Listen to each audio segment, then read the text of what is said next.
You merely adopted the plastic. I was born in it. Literally molded by it. Everyone, just letting you know that all figures found in this review could be found over at bigbadtoystore.com. Links could be found in the description below, and if you guys use them, they help out the channel quite a bit. Guys, this might be it. I might just be done with the mega figures from McFarlane Toys for the DC Multiverse line after coming across and playing with the Bane mega figure. Just Bane, he doesn't necessarily come directly from any specific comic arc or storyline, unlike the New 52 editions or DC Rebirth or anything. In fact, literally the side of the box just says Bane. It's just meant to be an interpretation of Bane, although I do find it kind of curious that the really cool artwork on the back of the box, as well as the trading card, despite having an aesthetical look about it that looks legitimately intimidating and awesome, especially with the venom being spat out through the mask. Is it just me, or is that mask very reminiscent of Spawn himself? Even more curious so that that's not exactly the same design you get on the mask itself once you crack open the figure and embrace the DC Multiverse Bane mega figure standing at a whopping 10 inches, and he is definitely a presence to behold, because I will give them credit for this. It definitely looks the part of Bane, as far as design, as far as that mask, and most definitely as far as the sculpting around the muscles. You gotta get the muscles right. You gotta get the actual imposing nature of Bane being a formidable foe that's going to break the Batman. Break with the proper Latin accent he's supposed to have. Anyways, I digress. Here you can definitely get the sense that this is Bane himself being infused by the Venom formula, and the muscles, right, they got, because you can thoroughly see the veins, the musculature, the little tears inside of the fibers. They definitely made it sure that it looks like he's flexing and he's completely roided out. And then of course you also obviously got the outfit. This is very staple for Bane to be wearing, from the little tank top design at the top, showing off the muscles underneath, but also the little straps and buckles kind of coming across the chest and shoulder area. I like the little detail that if you kind of graze and move your fingers amongst the straps, you can actually feel a few of those buckles and straps kind of move. They're not fully loose. It's not like he's wearing a legitimate outfit, but still it's a detail nonetheless that they didn't have to do, and kind of adds a level of quality to the sculpting of the figure that I appreciate. Then as you move down, you got this really comic booky kind of utility belt he's got going on right there that looks more like something Batman would wear, but at the same time it kind of makes a little sense for the character of Bane to be sporting as well. And then you have the pants, which are pretty much staple and traditional cargo pants that McFarlane always knows how to sculpt out, paint, etch out with the little Kevlar kind of look, as well as the pockets on the sides, on his back, on the sides, and the little creases and patches going alongside the knees. And then of course the boots. Got a little bit of the little tethers there and everything kind of stringing along the sides of the boots that give it this very rubberized look that feels pretty decent in hand. But my favorite details are pretty much all the ones that have to do with his Venom infusion, from the little wrist part here, I don't know what exactly to call it, but the little button that he probably presses to pump some more venom into himself, the little thing here on his wrist guard, as well as the entire guard in and of itself, as well as the green and metallic tubing going throughout his body, specifically on that left arm, as well as the tank on the back. It's beautifully painted and sculpted with the tubes going into his mask, and though it's not necessarily one-to-one as far as design is concerned for the artwork that we saw on the back of the box, I still appreciate the mask nonetheless as far as texturing and paint is concerned, because that's very much Bane and it looks pretty awesome. So there's frankly an awful lot of detail and sculpting and meticulous amount of effort put into the design and look of Bane mega figure here that makes him an awesome mega figure to look at. Not so much to pose, display, or frankly do anything else really with them, and that's, I know it sounds like a very personal statement, but that's where my main crux with the figure comes into play. My main con, the main thing that keeps me at bay of fully loving or even liking this figure and gives me pause, is that the articulation. Of course, you know, this is Bane. He's meant to be a very stocky guy, and he's meant to be made more so muscle over agility and flexibility.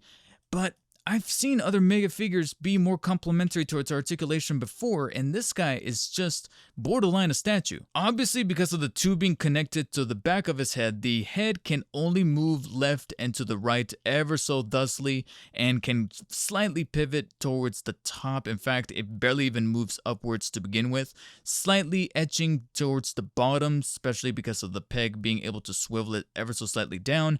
But that's really kind of where everything ends. So I wasn't really fully expecting everything else from that.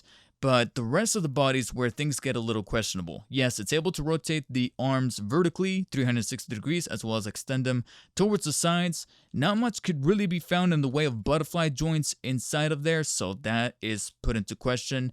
And then, much like other Mega figures or bulky figures of the size, you get the elbow joint that does have a joint that allows it to bend at a 90-degree angle, but then it stops because of just how bulky those massive muscles are. So instead, they decided to bake in the swivel that you would typically find on a bicep inside of the top part of that elbow joint.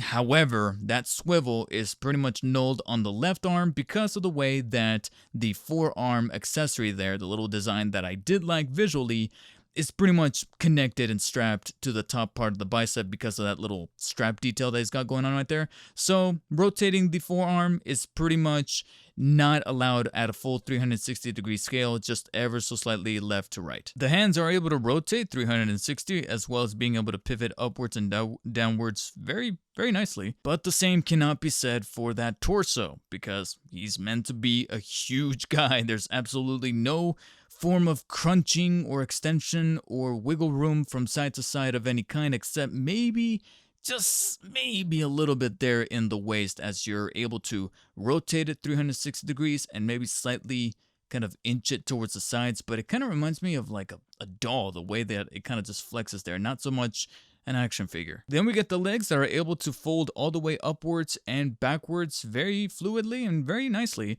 and proper extension, ratcheted joints there allow the extension towards the sides, almost a full 180 flatline degree angle, and then the two joints at the knees that are able to fully flex all the way upwards. Just mind you that if you get yours that is just like mine, they're very, very tough actually, more tougher than I would have liked it, so you might have to pass it with a blow dryer of some kind or just give it a hard push. Now, excuse me while I mentally prepare myself for the next portion of the articulation here, which are the ankles, because this is ultimately the nail in the coffin for me.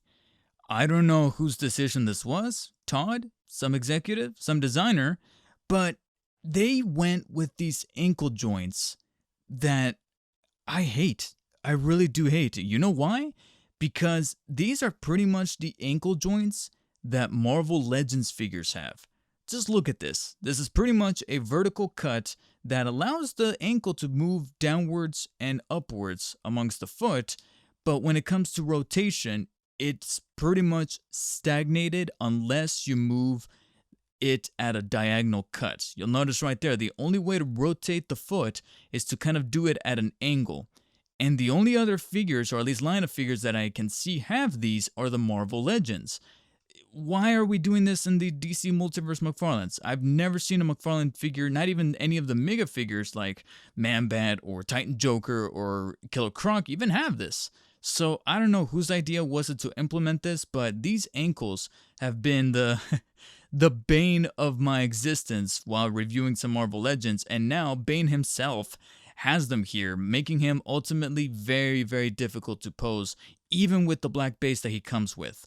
Yeah, the toesies are still there, and they're even ratcheted to a degree, but they're not enough to save the decision made here. A mishap that made posing this figure, especially for the B-roll that you're watching right now, a bit of a chore, as I never dealt with this kind of thing before with any McFarlane figure review, or mega figure for that matter, that I've dealt with, and because of that, it's kind of difficult for me to justify getting this figure outside of possibly being a Bane fan, a completionist, or just a huge fan of these kinds of figures that are lean more towards the statuesque side. And if you are, that's okay. You know, that's properly fine. A lot of people love collecting statues and paying good money for them. I just personally didn't find a huge affinity for this figure outside of looking really cool, but not really doing much with them. And even though I wasn't expecting any included accessories because I know that Bane as a character doesn't need any, there's a lot left here that made me think there could have been a better Bane figure underneath the surface,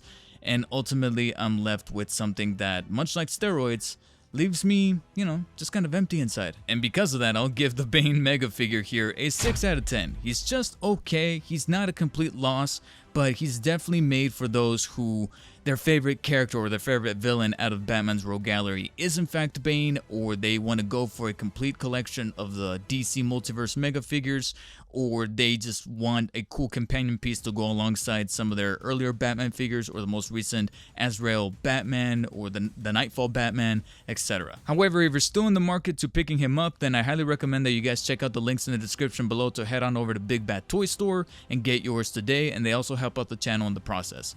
Otherwise, guys, let me know what you guys think of the Bane Multiverse figure. Do you think that this is worth it to collect, even if you are not a Bane fan like myself?